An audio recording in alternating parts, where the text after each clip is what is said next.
السلام علیکم ورحمۃ اللہ وبرکاتہ۔ ضیاء الرحمن قاسم ضلع بھاول نگر سے پوچھتے ہیں، مفتی صاحب نسوار، سگریٹ، پان وغیرہ سے وضو ٹوٹ جاتا ہے یا نہیں؟ وعلیکم السلام ورحمۃ اللہ وبرکاتہ۔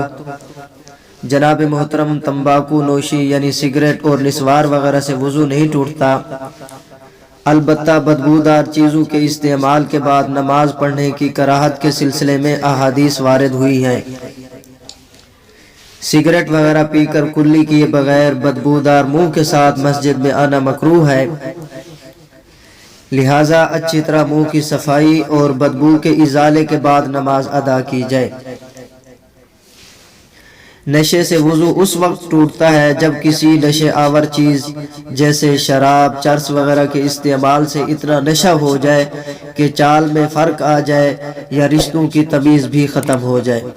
واللہ تعالی اعلم بالصواب۔